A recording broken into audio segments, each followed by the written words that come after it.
ప్రేక్షకులకు నమస్కారం. ఆశ్వీజ మాసం అక్టోబర్ నెలకి 3-10-2024 అంటే అక్టోబర్ 3 నుంచి 1-11-24 అంటే నవంబర్ 1 వరకు 3 ఇంట్లో కుజుడు, 6లో రవి బుధ, 7లో శుక్ర సంచారం వలన ఉత్సాహము, ప్రయత్న కార్యములందు సఫలము, జయము, ఆరోగ్యము బాగుంటుంది. విద్యయందు జయము, విందు వినోదాల్లో పాల్గొనుట, సదా విచారము, సుఖ రోగ బాధలుగా గోచరిస్తోంది. మిథున రాశి. మిథున రాశి మృగశిర 3-4 పాదాలు, ఆరుద్ర 4వ పాదము, పునర్వసు 1-2-3 పాదాలుగా చెప్పడం జరిగింది. అయితే ఈ మిథున రాశి వారికి ఆశ్వీజ మాసంలో అక్టోబర్ నెలలో ప్రథమార్థంలోనూ ద్వితీయార్థంలోనూ ఎలా ఉండబోతోంది ఇప్పుడు మనం చూద్దాం. మిథున రాశి వారికి ఈ మాసంలో ప్రథమార్థంలో శుభవార్తలు వింటారు, ఆర్థిక ప్రయోజనాలు ఉంటాయి, కుటుంబంతో సంతోషంగా ఉంటారు. ముఖ్యమైన నిర్ణయాలు తీసుకోవడానికి కొంచెం వెనక ముందు ఆడతారు, కానీ అట్లా చేయొద్దు, నిర్ణయాలు తీసేసుకోండి. ప్రథమార్థంలో మీకు చాలా మంచి ఫలితాలు కనబడుతున్నాయి.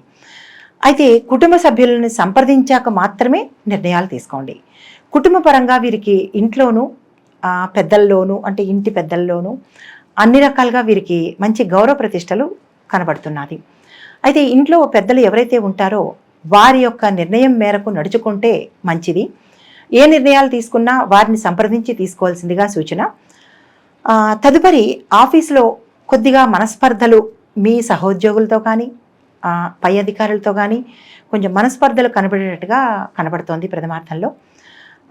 దాన్ని మీరు చాకచక్యంగా నెగ్గుకొస్తారు, కానీ కొంచెం సమన్వయం పాటించవలసిందిగా చెప్పడం జరిగింది.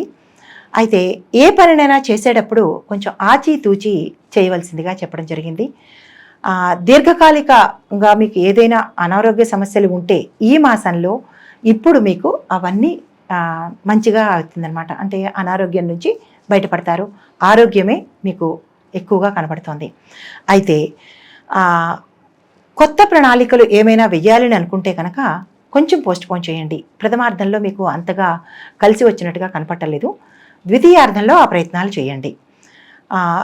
రోజంతా అంటే మీకు ఈ మాసంలో ఈ ప్రథమాధ్యాయంలో మీకు కొంచెం గడబిడగా ఉన్నట్టుగా కనిపిస్తుంది. అంటే ఆ మనసు ఆలోచనగా సరిగా ఉండక కొంచెం అస్తవ్యస్తంగా ఉన్నట్టుగా అనిపిస్తుంది.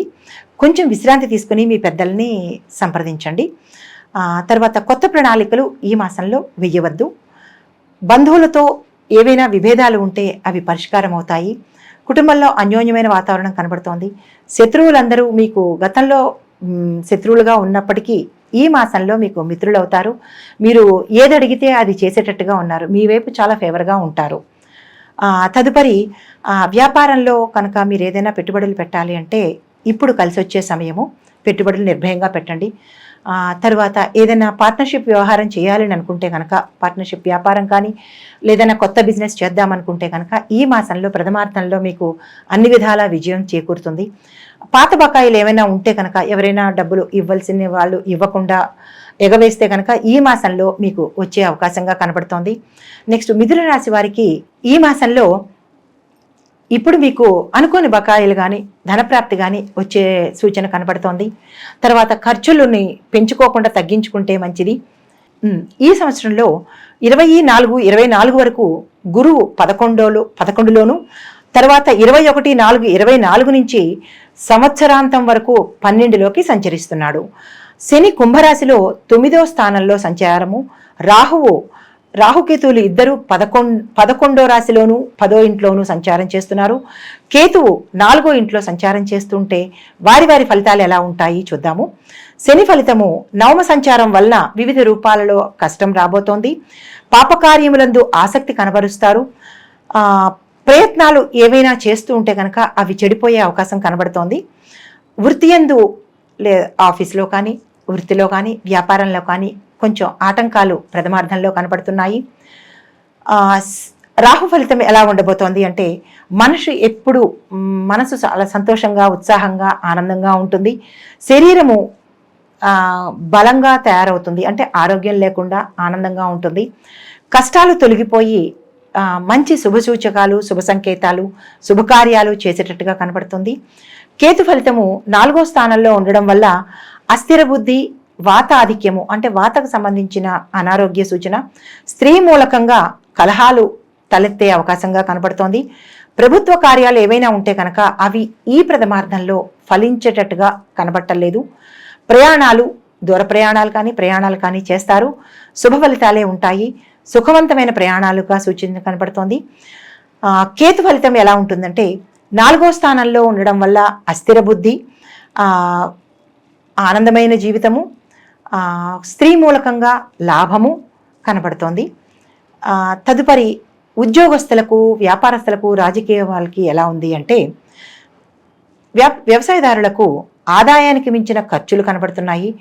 కౌలుదారులకు కొంచెం ఇబ్బంది పెడతారు. మీకు 2వ పంటకు కొంచెం ఇబ్బంది కలుగుతుంది. అయినప్పటికీ ప్రథమార్థంలో ప్రభుత్వం నుంచి మీకు సహాయ సహకారాలు అందుతాయి. చేసిన పంట చేతికి వస్తుంది. తదుపరి ఉద్యోగస్తులకు ఈ మాసంలో ప్రథమార్థంలో యోగదాయకంగా ఉంది. ప్రమోషన్లు వచ్చే అవకాశం ఉంది. రాని బకాయిలు అంటే ఏరియర్స్ వచ్చే అవకాశంగా కనబడుతోంది. మీ పై అధికారుల వల్ల మీకు మెప్పులు, గౌరవాలు, ప్రమోషన్స్ వచ్చే అవకాశంగా కనబడుతోంది. తదుపరి ప్రత్యేకమైన గుర్తింపు వచ్చి మీకు వేరే స్థానానికి బదిలీ చేస్తారు. మీకు ఉద్యోగస్తులకి చాలా మంచి అవకాశాలు వస్తాయి. కొత్తగా ఎవరైనా ఉద్యోగానికి అప్లై చేయాలి అని అనుకున్న వాళ్ళు కానీ, లేదా మాకు ఈ ఉద్యోగమే కావాలి, ఈ రంగంలోనే కావాలి అని అనుకున్న వాళ్ళు ప్రత్యేకించి ఆ రంగానికి ఈ మాసంలో ప్రథమార్థంలో కనుక మీరు అప్లై చేసుకుంటే సక్సెస్ని సాధిస్తారు, విజయాన్ని పొందుతారు. ఉద్యోగ లాభం కూడా ఉంది మీకు. తదుపరి విద్యార్థులకి జ్ఞాపక శక్తి కొంచెం తగ్గేటట్టుగా కనపడుతోంది ప్రథమార్థంలో. దానికి వినాయకుడికి సంబంధించిన పూజ చేసుకోవడం కానీ, వినాయకుడి మంత్రం చదువుకోవడం కానీ చేసుకోండి. తదుపరి మీరు ఎక్కడైనా వేరే స్కూల్లో కాలేజ్లో కానీ, నాకు ఈ విశ్వవిద్యాలయమే కావాలనుకోవడం కానీ, లేదా విదేశ ప్రయాణం చేయాలని అనుకోవడం కానీ, ఇలాంటివి ఏమైనా చేయాలని అనుకుంటే కనుక ఈ మాసంలో ప్రథమార్థంలో మీకు మంచి సక్సెస్ సాధించే అవకాశం కనబడుతోంది. సరస్వతి హోమం చేయించుకుంటే ఇంకా శుభ ఫలితాలు పొందే అవకాశం కనబడుతోంది. రాజకీయ వర్గం వారికి ప్రత్యర్థులపై ఆధిక్యత సంపాదిస్తారు. ఈ మాసంలో ప్రథమార్థంలో మిమ్మల్ని ఎదిరించేవారే లేరు. కొత్తగా ఎవరైనా రాజకీయంలోకి అడుగు పెడదామనుకున్న వాళ్ళకి ఈ మాసంలో సక్సెస్ని సాధించేస్తారు. తర్వాత ప్రజా సమస్యలను కనుక మీరు పరిష్కరించి మునుపే రాజకీయంలో ఉండేవాళ్ళు ఎవరైనా ఉంటే కనుక ప్రజల యొక్క మన్నన పొందడానికి వారికి సమస్యలు ఏమైనా పరిష్కరిస్తే కనుక వారి అభిమానాన్ని చూరగొంటారు. పై అధికారుల మన్ననను పొందుతారు. రాజకీయంలో మీకు తిరుగులేదు ఈ మాసమంతా. తదుపరి వ్యాపారస్తులు కనుక ఎవరైనా మీరు పెట్టుబడులు పెడదామనుకుంటే ఈ మాసం చాలా బాగుంటుంది. రియల్ ఎస్టేట్ రంగం వారికి ఈ మాసంలో చాలా మంచి ఫలితాలు కనబడుతున్నాయి. ఎవరితోనైనా అంటే లావాదేవీలకి వెళ్ళకండి. కోర్టు వ్యవహారాలకి ప్రత్యేకించి వెళ్ళొద్దు అన్నట్టుగా సూచన కనబడుతోంది. ద్వితీయార్థంలో ప్రయత్నించండి, ప్రథమార్థంలో ఆగిపోండి. పరిహారాలు అంటే మీరు ఈ రాశుల వారికి, ఈ నక్షత్రాల వారికి ఏమైనా ఆటంకాలు ఉంటే ఈ చిన్న చిన్న పరిహారాలు చేసుకుంటే వాటన్నిటినీ అధిగమిస్తారు. నక్షత్రం వారీగా పరిహారాలు చెబుతాను. మృగశిర నక్షత్రం వారు సుబ్రహ్మణ్య అష్టకం చదవండి, మంగళవార నియమాలు పాటించండి. ఆరుద్ర నక్షత్రం వాళ్ళు శివాభిషేకం చేసి మాస శివరాత్రి ఉపవాసాలు ఉండి ప్రదోష వేళల్లో శివాభిషేకం చేసుకుంటే మంచిదిగా కనపడుతోంది. పునర్వసు నక్షత్రం వాళ్ళు ప్రతి గురువారము దేవాలయంలో ఉడకబెట్టిన శనగలు పంచడం కానీ, గుగ్గిళ్ళు పంచడం కానీ చేయండి. గురువులను సన్మానించండి. గురు దేవాలయాలకి వెళ్ళండి. దత్తాత్రేయుడు కానీ, సాయిబాబా గుడి కానీ, లేదు విష్ణువాలయాలు కానీ సందర్శించండి. మీరు అనుకున్నవి సాధిస్తారు. అన్ని రకాలుగా మంచి ఫలితాలను పొందుతారు. నమస్తే.